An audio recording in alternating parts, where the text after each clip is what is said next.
I work as a fifth grade teacher, and I once had a student named Eric who stood out for his maturity.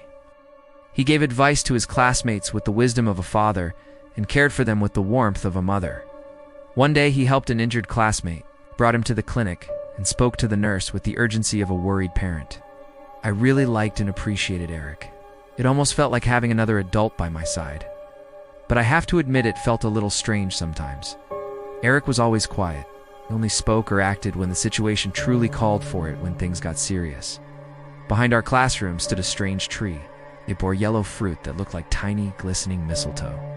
The teachers always warned the students not to pick or eat it. Whenever someone did, they would panic within seconds. No one knew why. Once, I saw Eric sitting alone on a swing, silently crying. When he noticed me watching, he quickly wiped his tears and walked away without a word. A few days later, another student suddenly panicked. She cried out loudly. While the adults rushed to help her, she flailed her arms, kicked wildly, and turned violent. She ate the fruit, an elderly teacher said quietly, her voice filled with worry. During school break, I went to look at the strange tree. As I stared at it, I caught a scent that was unbelievably pleasant. It came from the fruit. The smell was a mix of sweet chocolate and citrus. I can't quite describe it, but it was incredibly addicting.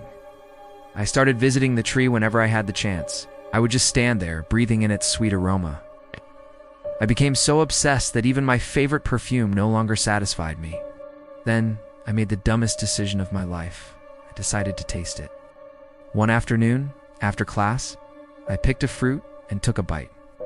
It tasted bitter, but I swallowed it anyway. Suddenly, everything went black. About 5 seconds later, my vision came back. I thought, is that all? I went home as if nothing had happened. I didn't understand what the big deal was. The next morning, I got a message. Guys, see you at Kathy's house. I didn't know what it was about. When I checked the group chat, I saw that school had been canceled for a whole month. No teachers would be working. I smiled, excited, and got ready to meet up with the group. We partied hard, karaoke, dancing, games, we went wild. Just as I was about to go home, a gorgeous woman came up to me and confessed she liked me. She was Kathy's cousin. For some reason, she was drawn to me. And me, a single guy who's terrible at flirting, I said yes right away. I decided to spend my time off with her. Already liked her. Played video games, watched romantic movies, and cooked together.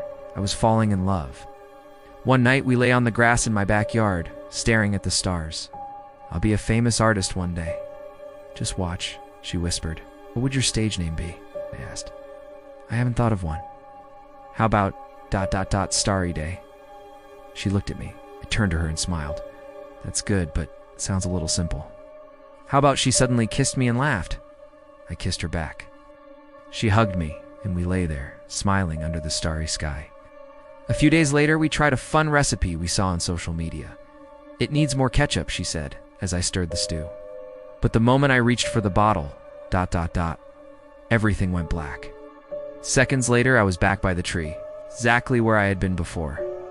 I was still in my teacher's uniform. Teachers were chatting. Children were running to their parents. The sun was hot, and I smelled like sweat. I slowly walked to my car.